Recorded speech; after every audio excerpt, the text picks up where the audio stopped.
যে আমরা মুহাম্মদ সাল্লাল্লাহু আলাইহি সাল্লামকে এত ঘৃণা করি এবং যাকে আমরা নবী বলে মানিনি, আমার কিনা গোলাম কিনা সেই মুহাম্মদের হাতে কলেমা বলে মুসলমান হয়ে যাবে, এই কথা উমাইয়া মেনে নিতে পারলো না।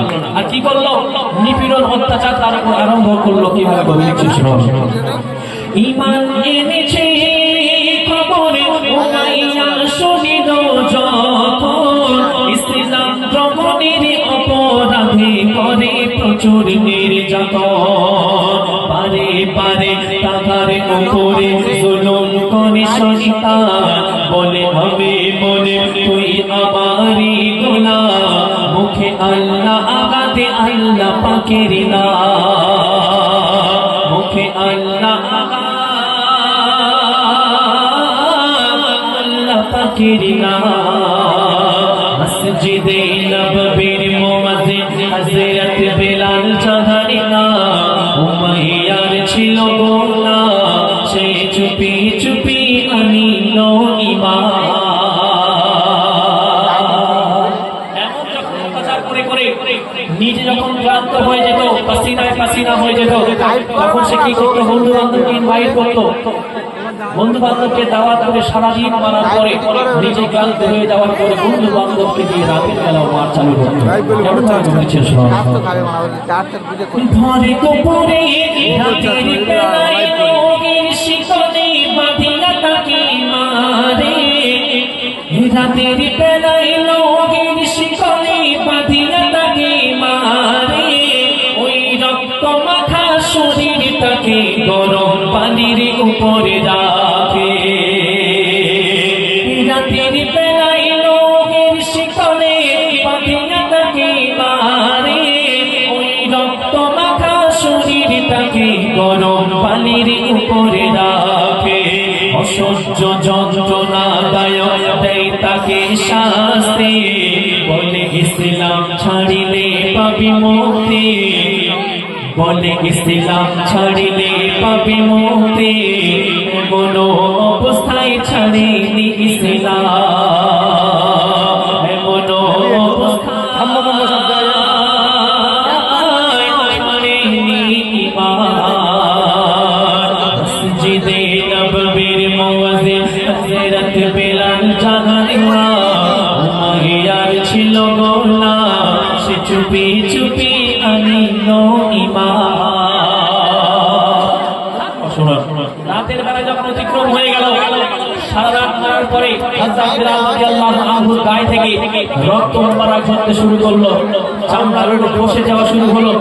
এই ক্ষত শরীরটাকে নিয়ে পরের দিন দুপুর বেলায় মরুভূমির বালির উপরে রেখে দেওয়া হলো। আচ্ছা বলে, আমরা বর্তমান সময় এখন ঠান্ডার সময়, গরমের সময় চৈত্র মাসের রোদে যখন এই রাস্তাগুলো উত্তপ্ত হয়ে যায়, গল্প কম হলে ভালো হতো না? রাত তো প্রায় 11টা বাজে, এখনো গল্প আমি দেখছি আজকে ভাইয়েরা বেশি গল্প করছে মনে হয়, দিক থেকে অনেক গল্পের আওয়াজ আসছে। হ্যাঁ, আজকে কি তোমরা মেয়েদেরকে হারিয়ে দেবে বলছো নাকি? যে মেয়েরা চুপচাপ বসে আছে,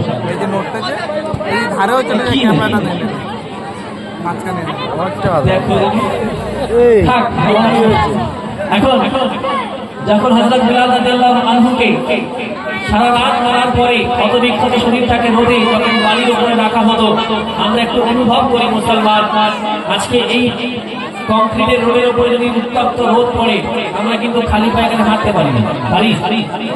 আর একজন হযরত বিলাল যে কিনা মরুভূমিতে বালির উত্তপ্ত আবহাওয়া অনেক বেশি, সেখানে কত বিক্ষত শরীরটাকে রাখলে কেমন হবে একবার চিন্তা করে দেখুন। বুঝেছেন? শোনো, ঘরে গোপনে মরুভূমিতে বালুকার শির উপর রশি দিয়ে বাঁধিয়া চিত করিয়া রাখিত বুকে পাথর, ঘরে দুপুরে মরুভূমিতে বালুকার শির উপর রশি দিয়ে বাঁধিয়া চিত করিয়া রাখিত বুকে পাথর। কি বলে? এমন ভাবে ছটপট করে তোর বাহির হবে প্রাণ, উমাইয়া করে এলা বাঁচার আশা থাকিলে ত্যাগ করিসিলাম, বাঁচার আশা থাকিলে ত্যাগ করিসিলাম। মসজিদে নববীর মুয়াজ্জিন হযরত বেলাল জাগারে না উমাইয়ার ছিল গোলাম সে চুপি চুপি আনিল ঈমান।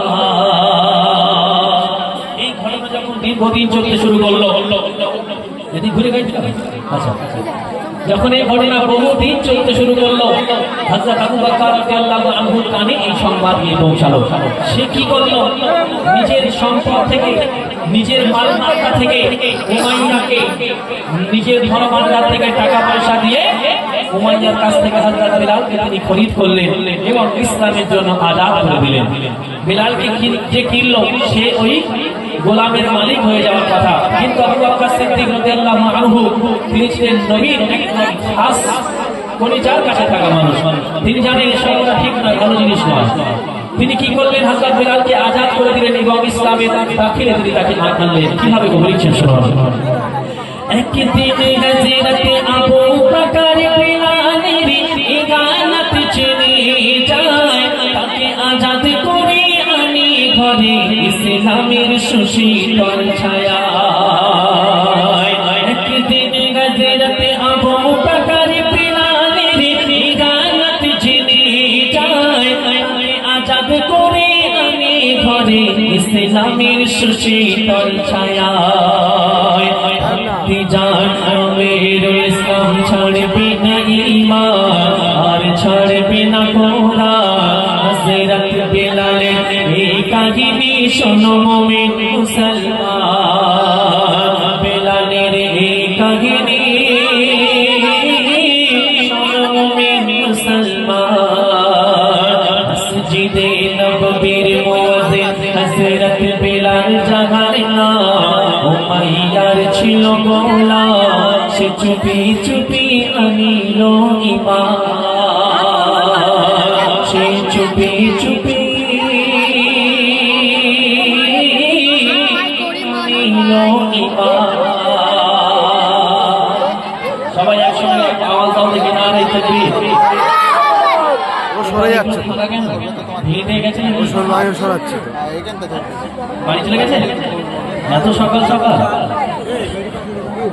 এবারে জায়গা অনেক ফাঁকা রয়েছে, আমার ভাইদের কাছে গাড়ি থেকে মাঝে মাঝে দেখছি টোটো আসছে। ভালো করে সব চলে আসবে, আবার ভালো করে গেল সবাই চলে আসবে। আর সেটা আলাদা কথা, যে গিয়েছে তাকে আর টেনে নিয়ে ঠান্ডায় কষ্ট করার কোনো প্রয়োজন নেই। ভাত খেতে গেছে। আচ্ছা যাই হোক, রিকোয়েস্ট একজন করেছে কি জগা জি লাগানে কি দুনিয়া नहीं है, তারপর হাল এই দিন কিসকো শোনাই, এসব একটু পরে গাইব ইনশাআল্লাহ। এখন এগুলো গাওয়ার সময় নেই, একটু পরে ইনশাআল্লাহ গিয়ে দেবো। তার আগে আমি যেহেতু ইহুদি কালাম আমি দাওয়াত দিতে তখন কাফের আল্লাহ নবীর বিরুদ্ধে আল্লাহ নবীর থেকে দাওয়াত দিয়ে আসতেন, আর কাফেররা কি আল্লাহ নবী যে সমস্ত জায়গা মানুষকে বুঝিয়ে আসতো তাদের এগেইনস্টে গিয়ে তাদেরকে ব্রেন ওয়াশ করে আসতো। তোমরা খবরদার মুহাম্মাদের কথা কেউ শুনবে না এবং তার পক্ষে কেউ দাঁড়াবে না। এখন এই ঘটনা চলতে চলতে একজন বুড়িমার কাছে গিয়ে এই খবরটা পৌঁছালো। বুড়িমা চিন্তা করলো, হায় রে, নিজের তো সম্পদ কিছু নেই, বাচ্চা স্বামী পিতা কেউ নেই, আমার হয়ে লড়ার মতো কেউ নেই, সুতরাং ঝামেলায় গিয়ে লাভ নেই। যা কিছু ছিল একটা ফুটকি করে বেরিয়ে গেল, বাচ্চা ছেড়ে অন্য জায়গায় গিয়ে থাকবে, কিন্তু নিজের দিন এসে ছাড়তে চাইল না। এখন পথের মাঝে আমার রাসূলের সঙ্গে বুড়িমার দেখা হয়ে গেল। বুড়িমার সঙ্গে আল্লাহ নবীর কথোপকথনে বুড়িমা কি করেছিল কবি ছন্দের মাধ্যমে সহজ। ও বুড়িমা কোথায় চলো, নবী বুড়িমাকে বলছেন, ও বুড়িমা কোথায় চলো, কাঠুরি মাথায় নিয়ে, ও বুড়িমা কোথায় চলো, কাঠুরি মাথায় নিয়ে, দাও তোমার কাঠুরিটাকে আমার মাথায় তোলে, দাও তোমার কাঠুরিটাকে আমার মাথায় তোলে, ও বুড়িমা কোথায় চলো। বুড়িমাকে জিজ্ঞাসা করছেন, কোথায় তুমি যাবে বলো, কোথায় তুমি থাকো, কোথায় তুমি যাবে বলো, কোথায় তুমি থাকো, আর কি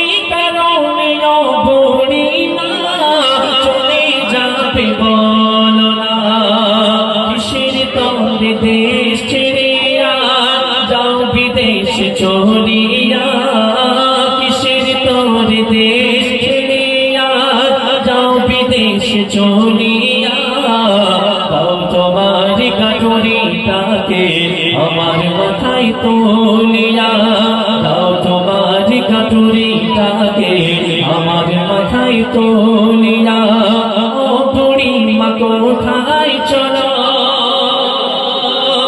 বুড়িমার বোঝাটা আল্লাহর নবী নিজের মাথায় নিয়ে যখন টুকটুক করে চলছে বুড়িমা তখন মনে মনে করছে হায় রে মক্কার জমিনে এমন মানুষ তো আমি আগে কখনো দেখিনি যে আমার মতো একটা বৃদ্ধ মহিলার বোঝা নিয়ে ঘুরে বেড়ায় এ তো সাধারণ মানুষ নয় আর আল্লাহর নবী সিরাত এত সুন্দর ছিল এত বিউটিফুল ছিল সে মানে ভাষায় প্রকাশ করা যেত না আল্লাহর নবীর সুরাতের দিকে যে মানুষ তাকাবো আল্লাহর নবীর মহব্বতে পড়ে যেত আমরা শুনেছি হযরত ইউসুফ আলাইহিস সালামের রূপকে আল্লাহ পাক অতি সুন্দর বানিয়েছিল কিন্তু আমার নবীর চেয়ে বেশি ছিল না ইউসুফ আলাইহিস সালামের রূপ দেখে আরো মিশরের নারীরা আঙুল কেটেছিল তারা যদি আমার নবীকে দেখতো কলিজা কেটে ফেলতো আমি যদি ওদিকে ঘুরি এটা গিয়ে ঘুরি আমি যেতে পারছি না আমার একটা অবস্থা বুঝতে হবে সবাই বুঝতে পেরেছেন ওনাকে বললে আপনারা আবার ওনাকে বলতেন যে আসছে না কেন ওই জন্য মাইকে বলতেন আমি এগিয়ে গেলে গেলে মাইকটা চিনি করে ফেলে উঠবে এটা এক সমস্যা হয়ে যাবে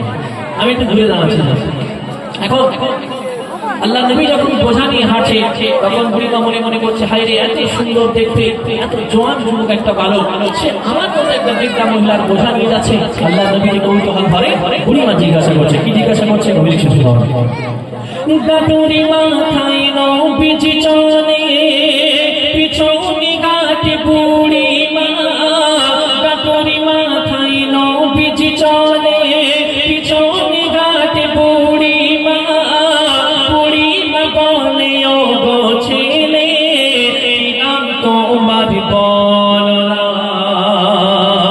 কাটুরি মাথায় নবীজি চলে পিছনে ঘাটে বুড়িমা বলে ও গো ছেলে নাম তোমার বলো না কোথায় থাকো কোথায় যাবে আমায় তুমি বলো না কোথায় যাবে আমায় তুমি বলো না কেন এমন ছেলে দুনিয়ায় প্রভু তো আর মেলে না এমন ছেলে দুনিয়ায় প্রভু তো আর মেলে না ও বুড়িমা কোথায় চলো যে বুড়িমা আল্লাহ নবীর ভয়ে পালিয়ে যাচ্ছিল এখন সেই বুড়িমা উল্টে বলছে হায় রে এমন ছেলে তো দুনিয়াতে দুটো পাওয়া যায় না কেন আল্লাহ নবী কি বুড়িমার সঙ্গে বিশাল হাদিস কোরআনের কোনো ব্যাখ্যা বিশ্লেষণ করেছিলেন এমনটা মোটেও নয় শুধু সময়ের পরিপ্রেক্ষিতে নিজের আদর্শের পরিচয় তিনি সেই বুড়িমার সামনে উপস্থাপন করেছিলেন আর কিছুই না যে ওই সময় প্রেজেন্ট টাইমে কি করা উচিত একটা মানুষের প্রতি যে হক সেটা কি করা উচিত এতটুকু আল্লাহ নবী করেছিলেন কিন্তু বুড়িমা দেখলো আরবের মানুষের মধ্যে এতটুকু ম্যানেজবোধ তখন ছিল না কারণ ওই সময়টাকে ইসলামের ভাষায় আইয়ামে জাহিলিয়া বলা হয় অর্থাৎ মূর্খতা বর্বরতার যুগ বলা হতো কেউ কাউকে সম্মান করতো না মারামারি কাটাকাটি হানাহানিতে সবাই বিশ্বস্ত ছিল এবং একে অপরের সঙ্গে সদা সর্বদা মারামারি লিপ্ত থাকতো এমন একটা সময় এমন একজন মহামানব সে আমার মতো একটা বৃদ্ধা মহিলার বোঝা নিয়ে যাচ্ছে বুড়িমা কৌতূহল মেধাবী যখন আল্লাহ নবীকে জিজ্ঞাসা করলেন আল্লাহ নবী নিজের নাম বলে যখন বুড়িমাকে নিজের পরিচয় দিলেন তখন বুড়িমা কি করেছিল শেষ কথা বলেছেন যে মোগাম্মাদের ভয় তুমি দেশ ছেড়ে পালিয়ে যাও যে মোহাম্মদের ভয় তুমি দেশ ছেড়ে পালিয়ে যাও আমি যে সেই নবী মোহাম্মদ বলি যে আজ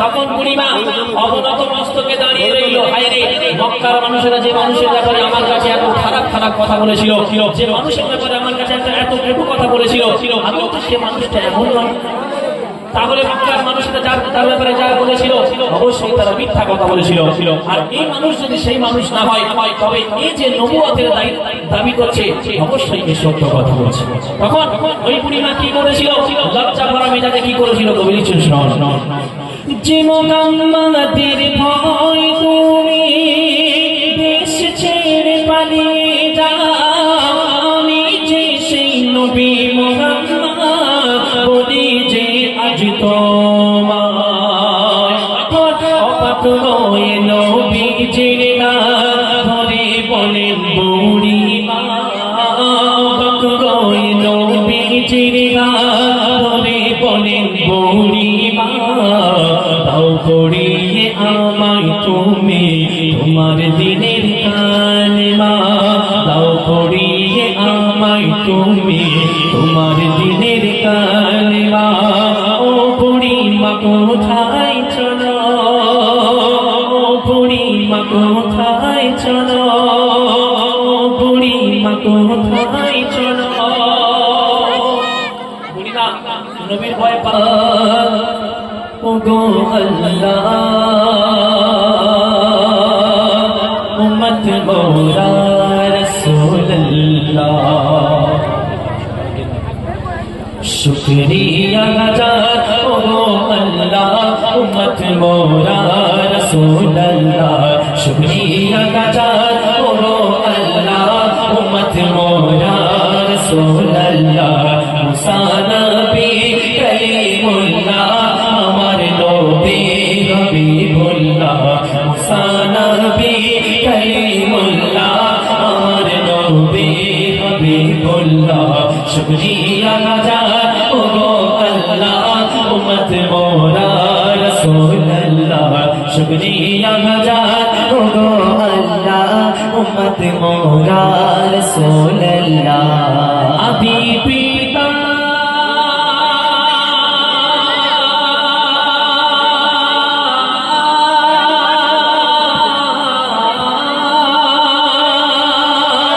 আদি পিতা শফিউল্লাহ জাতির পিতা খলিলুল্লাহ আদি পিতা শফিউল্লাহ জাতির পিতা খলিলুল্লাহ নবীর নবী রাসূলুল্লাহ সবার তরে রহমতুল্লাহ তানার নূরে জগৎ জিল্লা তানার নূরে জগৎ জিল্লা সকাল সন্ধ্যা দুপুর বেলা তানার নূরে জগৎ জিল্লা দুপুর সন্ধ্যা সকাল বেলা শুকরিয়া হাজার ওগো আল্লাহ উম্মত মোরা রাসূলুল্লাহ শুকরিয়া হাজার ওগো আল্লাহ উম্মত মোরা রাসূলুল্লাহ আমরা শুনেছি এই দুনিয়া থেকে যত মানুষ নবী রাসূলুল্লাহ হয়ে দুনিয়ার জমিনে এসেছে কেউ আল্লাহর সঙ্গে দেখা করার সৌভাগ্য কারণ নসিব হয়নি শুধুমাত্র আপনার নবীকে আল্লাহ পাক আরশে আযমে দেখে মুলাকাত করেছিলেন কবিতায় লিখছেন সুবহানাল্লাহ আরশ কুরসি নহে কোনো নবীর নূরে হলো জানো আরশ কুরসি নহে কোনো নবীর নূরে হলো জানো আরশ পাকে খোদার কসম নবী ছাড়া পরমিশন তিনি খোদার নিশানুল্লাহ তিনি খোদার নিশানুল্লাহ তানার শিক্ষক স্বয়ং আল্লাহ তিনি খোদার নিশানুল্লাহ তানার শিক্ষক স্বয়ং আল্লাহ শুকরিয়া হাজার ওগো আল্লাহ উম্মত মোরা রাসূলুল্লাহ শুকরিয়া হাজার ওগো আল্লাহ উম্মত মোরা রাসূলুল্লাহ আল্লাহ পাক কোরআনের মধ্যে সাফ জানিয়েছে কুল্লু নাফসিন যায়িকাতুল মাউত প্রত্যেক জীব যার মধ্যে জান আল্লাহ দিয়েছে সে এই গাছের পাতা হোক বড় বড় বৃক্ষ হোক বড় বড় পশু হোক বড় বড় রাজা মহারাজা নবী রাসূলগণ যেই হোক এমনকি মালাইকা ফেরেশতা হোক এমনকি আজরাইল আলাইহিস সালাম হোক এই প্রত্যেক জীবকে একদিন না একদিন মৃত্যুর স্বাদ অবশ্যই তাকে চাকতে হবে এখান থেকে কেউ পালাতে পারবে না যখন আল্লাহ পাক সবাইকে যখন কিয়ামতের মানজার শুরু হবে সবাই যখন মরে যাবে তখন আল্লাহ পাক জিজ্ঞাসা করবে আজরাইলকে আজরাইল আর কে কে অবশিষ্ট আছে আজরাইল আলাইহিস সালাম বলবে আল্লাহ দুনিয়ার জমিনে আর কেউ বেঁচে নেই জিনেরাও কেউ বেঁচে নেই ভূমণ্ডলে নবমণ্ডলে কোথাও কেউ কোনো জিন কোনো রুহু আর বেঁচে নেই। তো বলবে কে আছে? বলে তোমার চারজন বিশিষ্ট চারজন ফারিস্তা আছে, আর সে পায়া ধরে থাকা চারটে ফারিস্তা আছে, আর সব মারা গেছে। বলে ঠিক আছে, দুজনকে মেরে দেওয়া হলো, জিবরাইল ও মিকাইলকে মেরে দেওয়া হলো। বলে দুজনের রুহু কবজ করে আনো। আনা হলো, শেষ হয়ে গেল। আবার জিজ্ঞাসা করলো এবার বলো তো কে বেঁচে আছে? বললো আল্লাহ এবার বেঁচে আছে ইসরাফিল, সিংহা ধরে দাঁড়িয়ে আছে, ইসরাফিল আছে, আমি অধম আছি, আর চারজন আর সে পায়ে ধরে থাকা চারজন ফারিস্তা আছে। বললো ঠিক আছে, চারজনকে মেরে দেওয়া হলো, চারজন আছেন ফারিস্তা, তাদের রুহু কবজ করে নেওয়া হলো, শেষ। এখন আল্লাহ জিজ্ঞাসা করছে বলো আজরাইল আর কে আছে? বলে আল্লাহ ওই ইসরাফিল আছে আর আমি আছি। তো বললো মুত অর্থাৎ মারা যাও, হুকুম দেওয়া হলো। সঙ্গে সঙ্গে ইসরাফিল আলাইহিস সালামের হাত থেকে যে সিংহাটা ছিল সেটা এসে আরশের সাথে লেগে গেল এবং ইসরাফিল আলাইহিস সালাম ইন্তেকাল করলেন। এখন আল্লাহ জিজ্ঞাসা করছে বলো আজরাইল আর কে অবশিষ্ট আছে? তখন আজরাইল আলাইহিস সালামের পা এবং সমস্ত শরীর কম্পন শুরু হলো। বলছে আল্লাহ আমি একা আছি। বললে আল্লাহ আমি একা আছি। বলে তুইও আমার একজন মাখলুক, তুইও মরে যা। তখন আজরাইল আলাইহিস সালাম নিজের হাতে নিজের রূহকে কবজ করে যখন সে শেষ হয়ে গেল, তখন আল্লাহ সবাইকে ডেকে ডেকে বলতে শুরু করলো যে এখন কি আছে বলো? বাদশা দুনিয়ার জমিনে যারা গর্ব করেছিল, অহংকার করেছিল, আজকে তারা কোথায়? আমার সামনে তাদের মোকাবেলা করতে বলো। দুনিয়ার জমিনে সেই সাহিংসা যারা ছিল তারা কোথায়? কেউ তখন সাড়া দেবে না। এমন দীর্ঘ বছর বছর এই আওয়াজ লাগাতে থাকবে। কবরে যখন আমরা সবাই চলে যাব, কবর থেকে যখন আমাদেরকে হাসরের ময়দানে যখন উত্তোলন করা হবে, আল্লাহর নবী মিজানের হাওজে কাউসারের পানি নিয়ে দাঁড়িয়ে থাকবে উম্মতকে পান করানোর জন্য। কবি দিচ্ছেন শুনুন। কবরে হাসর মিজানেতে নবী ছাড়া আধুরা যে, কবরে হাসর মিজানেতে নবী ছাড়া আধুরা যে, কাউসারি পানি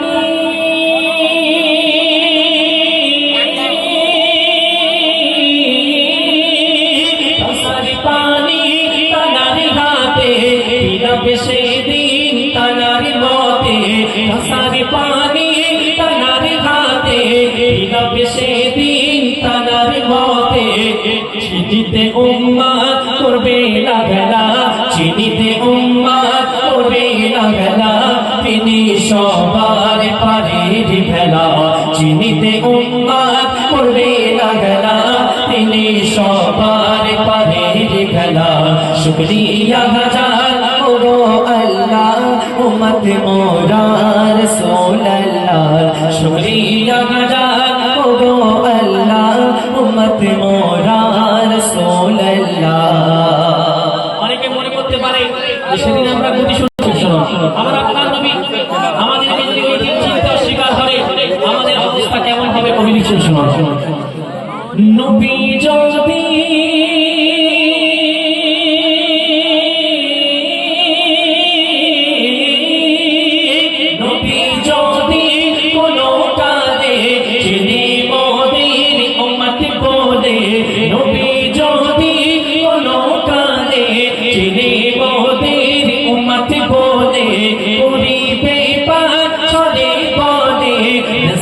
মোদের যাবে কোলে, ওরে হাকিমুল বিচার বেলা, ওরে হাকিমুল বিচার বেলা, দেখো গোয়ে কিনে কামলি ভালায়, ওরে হাকিমুল বিচার বেলা, দেখো গোয়ে কিনে কামলি ভালায়। শুকরিয়া হাজার ওগো আল্লাহ উম্মত মোরা রাসূলুল্লাহ, শুকরিয়া হাজার ওগো আল্লাহ উম্মত মোরা রাসূলুল্লাহ, শুকরিয়া হাজার ওগো আল্লাহ উম্মত মোরা রাসূলুল্লাহ। আরশে আরশওয়ালা জমিনে দে জমিনওয়ালা,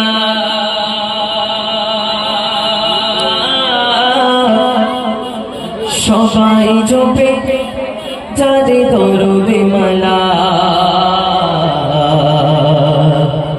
তিনি মোদের নবী কামলিওয়ালা। হোক না সুবহানাল্লাহ, সবাই মিলে একটু হোক না সুবহানাল্লাহ। মোদের নবী কামলিওয়ালা,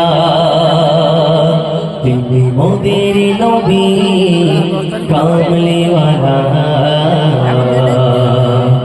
মোদের নবী কামলিওয়ালা। আল্লাহ পাক আল্লাহ তাআলা তার হাবিবকে পাঠানোর পরে দুনিয়ার মানুষদেরকে 18,000 মাখলুকাতকে হুকুম করছে, এই দুনিয়ার মানুষ, এই আমার মাখলুক, তোমরা আমার নবীর উপরে দরুদ পড়ো। শুধু তোমরা আমার নবীর উপরে দরুদ পড়ো এমনটা নয়, আমি আল্লাহ আরশে আজিমে বসে আমার নবীর উপরে দরুদ পড়ি। বলো না সুবহানাল্লাহ। অতি মূল্যবান কথাই কবি ছিল। আরশেতে আরশওয়ালা, জমিনেতে জমিনওয়ালা, আরশেতে আরশওয়ালা, জমিনেতে জমিনওয়ালা, সবাই জপে যার দরুদ মালা, সবাই জপে যার দরুদ মালা, তিনি মোদের নবী।